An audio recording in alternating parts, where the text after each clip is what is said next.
চাওক আজি মই যি গুৰু দক্ষিণা পৰ্টেল আসাম এই গুৰু দক্ষিণা পৰ্টেলত সম্পূৰ্ণ ৰেজিষ্ট্ৰেশ্যন প্ৰক্ৰিয়া তথা কেনেকৈ ফাইনেল সাবমিট কৰিব লাগে কি ডকুমেণ্ট লাগে কেনেকৈ ফৰ্ম কেইখন ফিল আপ কৰিব লাগে কেইটা ষ্টেপত কামখিনি কৰিব লাগে সবিশেষ আজিৰ এইটো ভিডিঅ'ত মই দেখুৱাবলৈ চেষ্টা কৰিম সো ভিডিঅ'টো আপুনি স্কিপ নকৰাকৈ সম্পূৰ্ণকৈ চাই থাকক যদি আপোনাৰ কাৰণে গুৰু দক্ষিণা পৰ্টেলত এপ্লাই কৰিবলগীয়া আছে তো তেন্তে এই ভিডিঅ'টো খুবেই গুৰুত্বপূৰ্ণ হ'ব আপুনি যদি বিচাৰে আপোনাৰ মোবাইল ফোনৰ সহায়ত আপুনি নিজে ঘৰৰ পৰা এই ডকুমেণ্টবিলাক মই যেনেকৈ প্ৰস্তুত কৰিব দিম তেনেকৈ প্ৰস্তুত কৰি পেলাই আপুনি নিজে এপ্লাই কৰিব পাৰিব আপোনাৰ মোবাইল ফোনটোৰ সহায়ত সো শেষলৈকে ষ্টেপ বাই ষ্টেপ চাই থাকক একেবাৰে স্কিপ নকৰিব সম্পূৰ্ণ ভিডিঅ'টো চালে আপুনি নিশ্চয় আবেদন কৰিবলৈ সক্ষম হ'ব বুলি মই ভাবিছোঁ আৰু ইয়াৰ পিছতো যদি আপোনাৰ কিবা কনফিউজন থাকে যে আপুনি এপ্লাই কৰিব নোৱাৰিব নেকি তেনে ক্ষেত্ৰত আপুনি যদি মোৰ লগত যোগাযোগ কৰে আমাৰ কনসালটেন্সিয়ে আপোনালোকৰ এপ্লাইৰ ক্ষেত্ৰত সম্পূৰ্ণ সহায় সহযোগিতা আগবঢ়াব ইয়াত কোনো ধৰণৰ অসুবিধা নাপাব ডকুমেণ্টবিলাক আপুনি জাষ্ট হোৱাটছআপৰ জৰিয়তে আপুনি আমালৈ শ্বেয়াৰ কৰি দিলে আমি আপোনালোকৰ যি এপ্লাইখিনি সম্পূৰ্ণকৈ কৰি দিম সো ভিডিঅ'টো শেষলৈকে চাই থাকক চেষ্টা কৰক নিজে যদি আপুনি এপ্লাই কৰিব পাৰে বহুত ভাল কথা চাওক ইয়াৰ কাৰণে আপুনি কি কৰিব লাগিব ফাৰ্ষ্টতে আপুনি গুৰু দক্ষিণা পৰ্টেল আসামত আপুনি ভিজিট কৰিব লাগিব ঠিক আছে তাৰ কাৰণে আপুনি সিম্পলি আপোনাৰ মোবাইল ফোনৰ যিকোনো এটা ব্ৰাউজাৰ ওপেন কৰিব আৰু তাত আহি সাৰ্চ বাৰত টাইপ কৰিব গুৰু দক্ষিণা পৰ্টেল আসাম চাওক এনেকুৱা আপুনি সিম্পলি সাৰ্চ কৰি দিব সাৰ্চ কৰি দিয়াৰ লগে লগে আপোনাৰ সন্মুখত এনেকুৱা ধৰণৰ নতুন এটা ইণ্টাৰফেচ খোল খাই যাব আৰু এইটো ইণ্টাৰফেচত আহি আপুনি সিম্পলি গুৰু দক্ষিণা হোম বুলি যেটো ৱেবছাইট দেখা পাইছে তাত সিম্পলি ক্লিক কৰি দিয়ক ক্লিক কৰি দিয়াৰ লগে লগে গুৰু দক্ষিণা পৰ্টেলৰ যেটো একেবাৰে অফিচিয়েল ৱেবছাইট সেই অফিচিয়েল ৱেবছাইটটো কিন্তু খোল খাই গৈছে চাওক এতিয়া একাউণ্ট ক্ৰিয়েট কেনেকৈ কৰিব লাগে লগইন কেনেকৈ কৰিব লাগে মই সম্পূৰ্ণ কথাখিনি বুজাই দিছোঁ ফাৰ্ষ্টতে যদি আপোনাৰ এই পৰ্টেলত একাউণ্ট নাই বা ইয়াত আপুনি ৰেজিষ্ট্ৰেশ্যন কৰাই নাই তেনে ক্ষেত্ৰত আপুনি যেটো ওপৰত দুটা অপচন দেখা পাইছে এটা লগইন আৰু এটা ক্ৰিয়েট একাউণ্ট বুলি চাওক এটা লগইন আৰু এটা ক্ৰিয়েট একাউণ্ট আপুনি সিম্পলি ফাৰ্ষ্টতে ক্ৰিয়েট একাউণ্টত ক্লিক কৰিব লাগিব আৰু এই ফৰ্মখন ফিল আপ কৰিব লাগিব ফিল আপ কৰি সাবমিট কৰি দিলে আপোনাৰ মোবাইল ফোনত এটা OTP যাব OTPটো এন্টাৰ কৰি সাবমিট কৰি দিলে একাউণ্টটো সাকসেসফুলি ক্ৰিয়েট হৈ যাব যদি আপুনি একাউণ্ট ক্ৰিয়েট কৰিব নাজানে তেনে ক্ষেত্ৰত আপুনি মোৰ এটো চেনেলত একাউণ্ট ক্ৰিয়েট কৰাৰ কাৰণে এটা অন্য ভিডিঅ' সেপাৰেটকৈ বনোৱা আছে আপুনি সেই ভিডিঅ'টো ডেসক্ৰিপচনৰ একেবাৰে ওপৰত লিংক পাই যাব হেতু লিংকত ক্লিক কৰি ভিডিঅ'টো এবাৰ চাই ল'ব বা মোৰ চেনেল পেজত ভিজিট কৰিলে একেবাৰে ওপৰৰ ফালেই মোৰ এটো ভিডিঅ' পাই যাব একাউণ্ট ক্ৰিয়েট কেনেকৈ কৰে সো তাত সিম্পলি ক্লিক কৰি পালে একাউণ্টটো ক্ৰিয়েট কৰি ল'ব পাৰিব এতিয়া চাওক মই যেটো এপ্লিকেশন এতিয়া সাবমিট কৰিম হেতুৰ কাৰণে একাউণ্টটো ক্ৰিয়েট কৰা আছে অলৰেডি এতিয়া মই জাস্ট লগইন কৰিম ঠিক আছে লগইন কৰাৰ কাৰণে আপুনি সিম্পলি কি কৰিব যেটো লগইন বাটন দেখা পাইছে তাত সিম্পলি ক্লিক কৰি দিব লাগিব আৰু ক্লিক কৰি দিয়াৰ লগে লগে চাওক ৰেজিষ্ট্ৰেশ্যন বা একাউণ্ট ক্ৰিয়েট কৰোতে যেটো মোবাইল নাম্বাৰ দিছিলে হেতু ইউজাৰ নেম হিচাপত আপুনি ব্যৱহাৰ কৰিব লাগিব আৰু এন্টাৰ পাসওয়াৰ্ড বুলি য'ত কৈছে তাত পাসওয়াৰ্ডৰ জায়গাত আপুনি যেটো একাউণ্ট ক্ৰিয়েট কৰোতে এটা পাসওয়াৰ্ড বনাইছিলে সেই পাসওয়াৰ্ডটো ইয়াত এন্টাৰ কৰিব লাগিব আৰু নেক্সট OTP ডেলিভাৰী মোডত আপুনি হোৱাটছআপ OTP কৰিব পাৰিব SMS OTP কৰিব পাৰিব যেটো নাম্বাৰ আপুনি দিছে তাত যদি ৰিচাৰ্জ নাই তেনে ক্ষেত্ৰত আপুনি হোৱাটছআপ OTP ব্যৱহাৰ কৰিব পাৰিব অন্যথা আপুনি SMS OTP ব্যৱহাৰ কৰি পেলাই আপুনি OTP ল'ব পাৰিব নেক্সট চাওক এন্টাৰ ক্যাপচা বুলি য'ত আছে যেটো ক্যাপচা ওপৰত দিয়া আছে সেই ক্যাপচাখিনি চাই সিম্পলি তলত এন্টাৰ ক্যাপচাৰ জায়গাত আপুনি ফিল কৰি পেলাই আপুনি লগইনত ক্লিক কৰি দিয়াৰ লগে লগে কিন্তু আপোনাৰ ড্যাশবোৰ্ডখন খোল খাই যাব ঠিক আছে চাওক মই এখিনি কৰি পেলাই আপোনালোকক দেখাই আছো সিম্পলি চাওক মই এখিনি ফিল আপ কৰি দিছো এতিয়া মই চাওক যেটো লগইন অপচন দেখা পাইছে তাত সিম্পলি ক্লিক কৰি দিছো আৰু তাত ক্লিক কৰাৰ লগে লগে মোৰ ৰেজিষ্টাৰ্ড মোবাইল ফোনত এটা OTP আহিব চাওক সিম্পলি মোৰ OTPটো আহি গৈছে আৰু OTPটো মই সিম্পলি এনেকৈ এন্টাৰ কৰি দিছো এতিয়া তলত যেটো ভেৰিফাই OTP বুলি এটা অপচন দেখা পাইছে তাত ক্লিক কৰি দিয়ক যেতিয়া নেকি আপুনি ভেৰিফাই OTPত ক্লিক কৰি দিব লগে লগে চাওক আপোনাৰ OTPটো ভেৰিফাই হৈ গৈছে আৰু এনেকৈ সেভ আহিছে আপুনি সেভ কৰি ল'ব পাৰিব ঠিক আছে সিম্পলি আপোনাৰ ড্যাশবোৰ্ডটো খোল খাই গৈছে এতিয়া চাওক ওপৰত নাম দেখাই দিছে ৰজমা খাতুন বুলি ইয়াত নাম আহি গৈছে প্ৰফাইল যেটো হয় যাৰ প্ৰফাইল হয় তেখেতৰ নামটো ওপৰত আহি যাব তেনেকৈ এতিয়া চাওক সিম্পলি স্ক্ৰল ডাউন হৈ তলত আহিব এটা কিছু ডিটেইলস আপোনাৰ অলৰেডি ফিল আপ কৰা থাকিব য'ত নেকি একাউণ্ট ক্ৰিয়েট কৰোতে যিখিনি নেকি আপুনি ফিল আপ কৰিছিলে বা এন্টাৰ কৰিছিলে যিখিনি ডিটেইলস আপুনি দিছিলে সেইখিনি ডিটেইলস আপোনাৰ সন্মুখত এতিয়া দেখাই দিব ঠিক আছে নেক্সট আপুনি চাওক এতিয়া আপুনি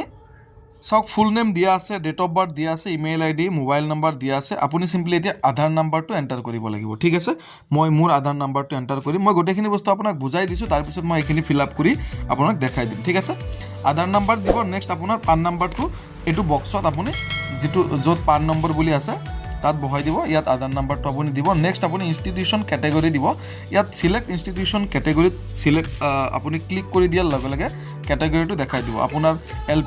এল পি স্কুল নে high school, U P M E school, higher secondary school, degree college, senior secondary যিটো হয় আপুনি ইয়াৰ পৰা লৈ ল'ব। মই যিটো এপ্লাই কৰি আছোঁ তেখেতৰ এল পি স্কুল হয়, চ' মই ইয়াৰ পৰা এল পি স্কুলটো চিলেক্ট কৰি লৈছোঁ, ঠিক আছে।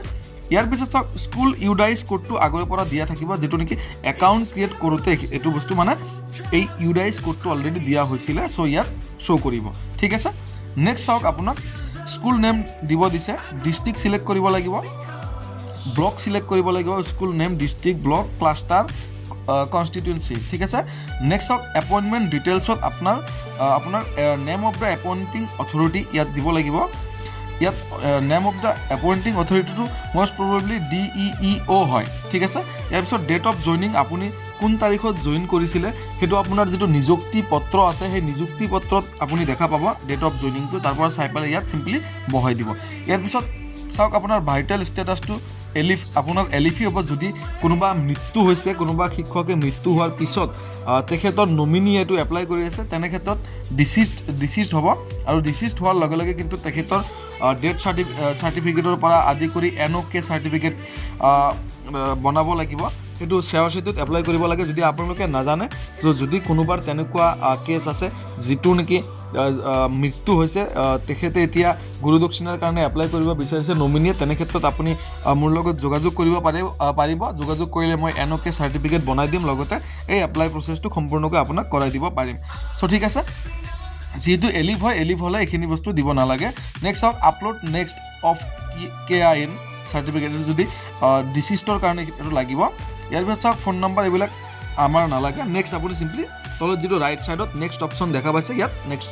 অপশ্যনটোত ক্লিক কৰি দিম, নেক্সট পেজত গুচি যাব, ঠিক আছে। চাওক মই এই পেজটো সম্পূৰ্ণভাৱে ফিল আপ কৰি লৈছোঁ,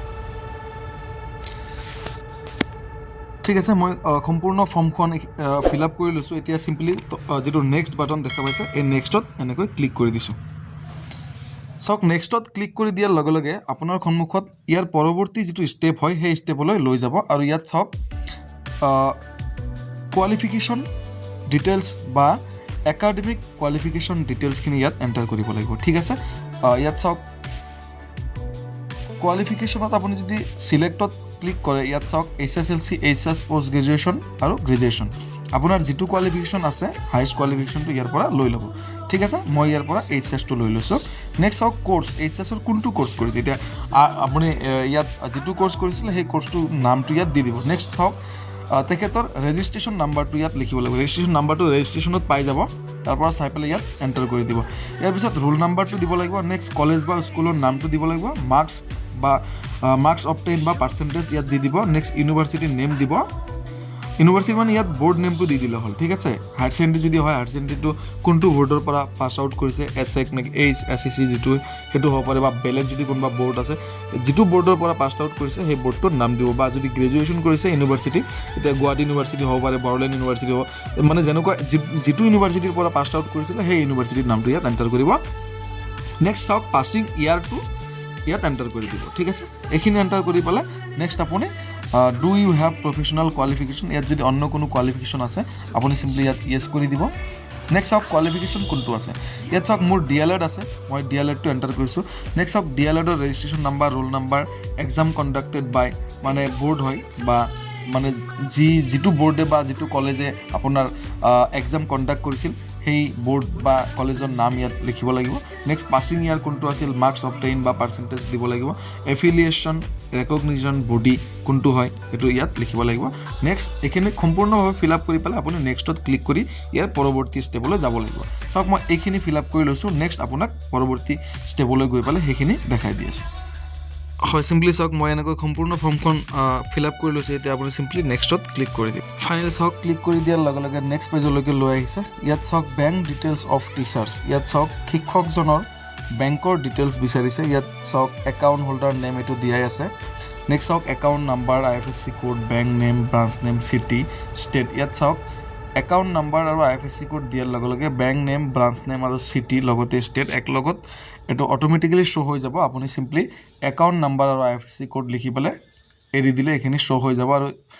শ্ব' হোৱাৰ পিছত আপুনি চিম্পলি নেক্সটত ক্লিক কৰি দিব এতিয়া চাওক মই আকৌ এই ফৰ্মখন ফিল আপ কৰি পেলাই আপোনালোকক দেখাই আছোঁ চিম্পলি চাওক এনেকৈ একাউণ্ট নাম্বাৰ আৰু IFSC কোড দিয়াৰ লগে লগে চাওক ইয়াত আহি গৈছে State Bank of India Rangia Bazar branch name আৰু city Kamrup state Assam simply চাওক এতিয়া মই নেক্সটত ক্লিক কৰি দিছোঁ নেক্সটত ক্লিক কৰি দিয়াৰ লগে লগে আকৌ অন্য এটা পেজলৈকে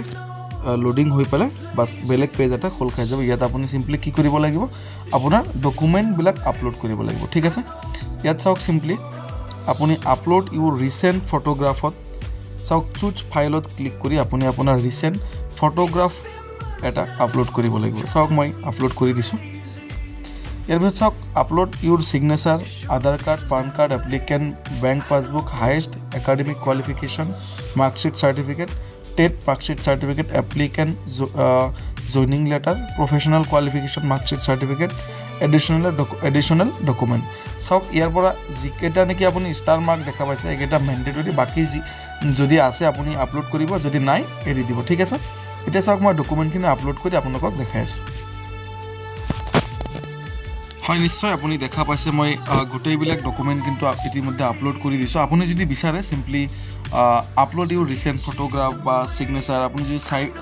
মানে আপলোড কৰাৰ পিছত আকৌ চাব বিচাৰে চিম্পলি চাওক যিটো আইকন এটা দেখা পাইছে তাত চিম্পলি আপুনি ক্লিক কৰিব নিশ্চয় দেখা পাইছে ক্লিক কৰাৰ লগে লগে কিন্তু আপোনাক ফটোটো দেখাই দিছে আপুনি যিটো চাব বিচাৰে ছিগনেচাৰ যদি আপুনি ক্লিক কৰে ছিগনেচাৰ দেখা পাব আধাৰ কাৰ্ডত যদি আপুনি ক্লিক কৰে আপুনি চিম্পলি আধাৰ কাৰ্ডখন দেখা পাব এনেকৈ আপুনি প্ৰত্যেকটা ডকুমেণ্ট ইয়াৰ পৰা চাই ল'ব পাৰিব ঠিক আছে নিশ্চয় আপুনি কথাখিনি বুজি পাইছে এতিয়া আপুনি চিম্পলি স্ক্ৰল ডাউন হৈ তলত আহিব আৰু নেক্সট বাটনত ক্লিক কৰি দিব চাওক এনেকৈ নেক্সটত ক্লিক কৰি দিয়াৰ লগে লগে আপোনাক কিন্তু লাষ্ট ষ্টেজলৈ লৈ যাব ইয়াত চাওক আপোনাৰ এপ্লিকেশ্যন এবাৰ ৰিভিউ কৰিব দিব আপুনি গোটেইখিনি ডিটেইলছ এবাৰ চাই ল'ব যদি সকলো ডিটেইলছ ঠিকে আছে আপুনি চিম্পলি চাওক ফিনিশ্ড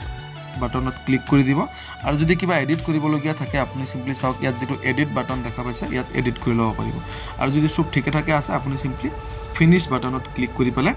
এপ্লিকেশ্যনটো ফিনিছ কৰি দিব ছাবমিট কৰি দিব আৰু ইয়াৰ পিছত আপোনাক পে'মেণ্ট পেজলৈকে লৈ যাব তাত আপুনি 4-5টা পে'মেণ্ট মেথড পাব ডেবিট কাৰ্ড